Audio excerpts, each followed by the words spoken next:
Hello. Today General Hospital will reveal when Rocco began asking haunting, insistent questions about where he came from, questions that Lulu had spent years dreading. The entire atmosphere inside her and Dante's apartment shifted from fragile calm to something heavy and suffocating. It didn't take much, just a few carefully worded inquiries from Britt, cloaked in concern but edged with subtle provocation, to plant seeds of doubt in Rocco's already restless mind. And once those seeds took root, there was no going back. Lulu could see it in his eyes, the way he looked at her now, not with innocent trust, but with suspicion, disappointment, even fear. He had started seeing her not just as his mother, but as a keeper of secrets. Every vague answer she gave only fanned the flames of his inner turmoil. And though Lulu tried, through trembling lips and a mother's soft reassurances, to convince him that how he came into the world didn't matter, that biology didn't define the depth of a parent's love, Rocco could no longer hear her. Her words sounded like hollow echoes in a heart already swelling with confusion, anger, and the piercing ache of betrayal. It wasn't just what he had learned that tormented him, but the crushing realization that the people he trusted most had hidden the truth from him all along. The tension escalated to a terrifying breaking point when Dante received Lulu's panicked call. She could barely get the words out. Rocco was missing. He hadn't gone to school. His phone was off. His room was ransacked, but not in anger, in haste. His favorite hoodie was gone, along with a small backpack and the old journal he kept locked in a drawer. Lulu had torn through the apartment looking for a note, a clue, anything, but there was nothing, only the silence that parents fear more than anything. As Dante raced home, he couldn't stop the memories from flooding back. Memories of another son spiraling through a similar identity crisis. When Gio discovered that he was adopted, he had shut everyone out, vanished without a trace, and ended up hiding out in a cheap motel with Emma, his world imploding from the inside out. The thought that Rocco might be reliving that same nightmare sent shivers through Dante's spine. But this time, there was something far more ominous beneath it all. Rocco wasn't just running from the truth. He was running from everyone who had ever lied to him, and that meant Dante and Lulu most of all. Lulu was beside herself with panic, cycling through frantic theories while refreshing the location tracker app that refused to yield any signal. Each second dragged like an eternity, filled with the torturous what-ifs that claw at every parent in crisis. What if he got on a bus to another city? What if someone took advantage of his vulnerability? What if he never came back? It was in this maelstrom of dread that Gio, still nursing his own wounds from a recent fall from grace, stepped forward with a quiet but determined offer. Despite the rift between them, despite Dante's deep disappointment over the way Gio handled Rocco's alcohol incident weeks earlier, Gio asked to help. Not for validation. Not for forgiveness. But because he knew what it felt like to be lost. There was a weight behind Joe's voice that Dante hadn't heard before. An urgency born not from panic, but from understanding. Gio wasn't guessing. He was remembering. Remembering the isolation, the rage, the suffocating need to disappear, to take control of his own story by removing himself from everyone else's. That was exactly what Rocco was doing. Gio was sure of it. He didn't need to look through digital trails or ask the police to ping phones, he needed to think like a boy in pain. A boy who felt unwanted, misunderstood, lied to. A boy who wanted to find a place where he could breathe again. So Gio retraced the steps of his own escape, not just out of logic, but out of empathy. He checked the abandoned footpath that led to the North Bus Terminal. He scoured the hidden alcoves near the lake where he and Emma once sat for hours, too afraid to go home. But then he remembered something specific. An old lean-to cabin near the edge of the park, something they had stumbled upon one night when Gio just wanted to disappear. As he approached the rotting wood frame of the forgotten structure, he saw it, a dim flicker of light, barely visible from the outside, like the glow of a phone screen in the shadows. Gio didn't rush in. He didn't call out. He just waited. And eventually, a small, trembling figure emerged from the darkness, his face pale and streaked with dried tears. Rocco looked at Gio not with surprise, but with a strange kind of relief, like a storm he'd been battling alone had finally found its match. Gio didn't lecture. He didn't scold. He simply sat down next to Rocco and waited for the boy to speak. And when he did, it wasn't a flood of questions or anger, it was just one quiet sentence, one aching truth: I don't know who I am anymore. In that moment, Gio understood his brother in a way no one else could. He talked not about science or parents or DNA, but about pain. About the agony of feeling like a mistake. About choosing to run away because staying felt unbearable. And slowly, something in Rocco softened. He wasn't ready to go home yet. But he was ready to not be alone. And so, when Gio called Dante and said 3 words, "I found him," there was no hesitation. Dante's voice cracked when he answered. Lulu sobbed uncontrollably when she heard. And when the 2 boys finally stepped through the front door together, the sight was more powerful than any explanation, one brother guiding another out of the dark, both changed, both healing. It wasn't the end of the pain. Rocco still had questions. Lulu still had confessions. Dante still had bridges to rebuild. But what began as a rupture in the family's fragile fabric was now, strangely, the first thread of something stronger. Gio, who had once stood on the outside of his family, now found himself at its center, not because of blood, but because of action. Because he had chosen to show up, when it mattered most. And in doing so, he proved that sometimes the truest form of love is not the one you're born into, but the one you choose to fight for, even when the world says it isn't yours. While Lulu and Dante were still spiraling in helpless panic, their minds clouded by worst-case scenarios and unanswered prayers, Gio quietly uncovered the one clue that would shift everything. It wasn't a detailed itinerary or a dramatic farewell. It was a single, hastily scribbled note wedged behind a faded family photograph, one that captured a moment of false serenity, now tainted by the pain of what was unraveling. The note wasn't long, but its words hit with a force Gio wasn't prepared for: "If I'm not my mother's real son, then what am I in this family?" The rawness of that sentence gripped him by the throat. The ink was smudged, but the message was blisteringly clear. Rocco wasn't running because he hated his parents. He was running because he no longer knew where he belonged. And in those few, trembling words, Gio saw a reflection of his younger self so vividly it made his hands shake.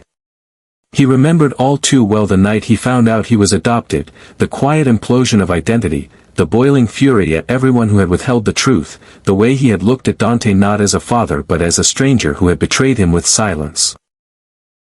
Gio had once raged against the world, fantasizing about burning every bridge, punishing every person who had dared to love him with lies. Back then, he believed that biology was everything, that the lack of a genetic tie invalidated every memory, every hug, every bedtime story. But time, pain, and growth had taught him differently. He now understood that love didn't come from blood. It came from the sacrifices made in the dark, the arms that held you when you were inconsolable, the voices that called you son even when you felt like a stranger. Fueled by instinct and aching empathy, Gio followed the last flickers of his memory to a forgotten shack near the tree line, a place once abandoned by time, now serving as the hollow sanctuary for a boy unraveling. There, crumpled in a corner, was Rocco. His knees hugged tightly to his chest, his head buried under his arms, the glow of a phone screen casting a ghostly hue across his tear-stained face. But it wasn't fear or relief that shone in his eyes when he finally looked up. It was defiance, quiet, aching, and fragile. A defiance born from disappointment, not malice. A child pushed past his limits, drowning in questions no one had the courage to answer. No one would ever know exactly what passed between them in that hushed clearing under a sky heavy with stars and silence. There were no grand speeches, no tearful monologues. But something happened, something profound and unspoken. Because when Gio finally emerged from the trees carrying Rocco in his arms, his little brother's head resting quietly on his shoulder, Dante and Lulu collapsed. All the fear, the grief, the dread, it melted into sobs too big for words. Lulu reached for her son with trembling hands, but she didn't pull him from Joe's embrace. She knew, instinctively, that it was Gio who had reached Rocco in a way neither she nor Dante could. Dante, ever the stoic protector, broke for the first time in years. He stepped toward Gio with eyes brimming with tears and wrapped his arms around his son, not Rocco, but Gio, the boy he had almost lost, the boy he had once disappointed, and the boy who had now saved everything. That hug said more than any apology ever could. It spoke of gratitude, of forgiveness, of a deep, aching respect. It was the moment Gio stopped being a question mark in their family and became an anchor. In those few hours, everything had changed. Rocco didn't come back with all his wounds healed, and Lulu didn't have all the right words. But the fracture that had torn through their home had been met not with judgment or punishment, but with understanding. Gio had given them that gift. And perhaps more importantly, he had given it to himself. For so long he had walked through life with a chip on his shoulder, believing he had to prove his worth through rebellion. But in carrying Rocco out of that darkness, Gio had proven something far more powerful, that he was capable of healing, of leading, of being the kind of brother he once wished he'd had. The days that followed were quiet but tender. Rocco clung to Gio more than anyone else, asking questions in whispers that only he could answer. Lulu watched them with a fragile mix of pride and guilt, knowing that her silence had contributed to this storm, but also recognizing that sometimes, love reveals itself most clearly in crisis. Dante kept his distance at first, overwhelmed by the sheer magnitude of all they had almost lost, but he soon found solace in the simple act of watching his sons, both of them. Share space, share silence, share survival. And though there were still shadows to confront, old wounds to dress, and truths to untangle, something new had taken root in that family. A trust rekindled. A bond reforged. A future no longer built on secrecy, but on choice, each of them choosing, again and again, to stay, to show up, to love in the face of pain. And at the center of it all was Gio, no longer the boy who ran, but the man who returned, not just for himself, but for his brother. This crisis, which had threatened to fracture the fragile foundation of an already complicated family dynamic, ultimately became a turning point that redefined what family meant for all involved, especially for Gio. For so long, he had worn his anger like armor, convinced that he was an outsider trying to survive in a household that never quite felt like his own. Every closed door, every whispered conversation, every evasive glance had built walls around his heart. He believed that no matter how much he tried to connect, there would always be a part of him that didn't belong. But the night he brought Rocco home, when he walked out of the darkness holding his broken brother in his arms, everything changed. In that moment, he wasn't just someone trying to find his place, he was someone creating space for others. He became not just a part of the family but one of its cornerstones, not by force, but by grace, by showing up when no one else could, and by guiding a boy through a pain he knew too intimately. That night peeled away years of resentment and transformed Gio in the eyes of everyone around him. For Lulu, who had often viewed him with a quiet mix of caution and distance, this was the moment her perception shifted forever. She had once feared the volatility in him, the unpredictable emotions he kept buried beneath his surface. But now, watching him cradle Rocco with tenderness and unwavering resolve, she saw something entirely different, a protector, a healer, a young man who had taken his own wounds and turned them into a roadmap for compassion. Her eyes, once shadowed with doubt, now glistened with recognition. She saw not just her son's savior, but someone who had earned the title of brother in every way that mattered. It wasn't blood that bound them, it was choice. It was action. It was the decision to love without condition, to forgive without needing an apology, and to remain even when it was easier to walk away. Meanwhile, Brooke Lynn was confronted with the bitter consequences of her own well-intentioned but ultimately damaging choices. She had always believed that by taking control By shielding Gio, by managing his truths, by stepping in before he made mistakes, she was protecting him. But now, watching the boy she tried so hard to guard grow into the man she never allowed him to become, she had to reckon with the reality that her love had been conditional on control. The fallout of her interference now echoed painfully across the family. She had tried to manage the narrative, to smooth out the chaos, to shield everyone from emotional danger. But in doing so, she had denied Gio the very autonomy he needed to find his place. Now, as she watched him forge that path on his own, she realized that what he needed all along was not her protection, but her trust. And she had to sit with the knowledge that the one person she thought she was saving had saved them all instead. Though the immediate crisis had passed, its echoes lingered. The apartment felt different, quieter, more tentative. Rocco, though safely back home, was no longer the carefree boy who once saw the world through a child's eyes. He was changed. More guarded. More introspective. The discovery of the truth about his origins had stripped away his sense of certainty, leaving behind questions that would not be answered in a day, or even a week. He clung to Gio more than anyone else, trusting in the quiet understanding that only his brother seemed to offer. With Gio, there was no need to explain. No expectations. Just presence. And that was the most healing thing of all. Gio, for his part, found himself walking a new path, one he hadn't prepared for, but one he was determined to embrace. He no longer measured his worth by rebellion or distance. He found it in small moments, the way Rocco reached for his hand without thinking, the way Lulu's voice softened when she said his name, the way Dante looked at him not with disappointment, but with quiet pride.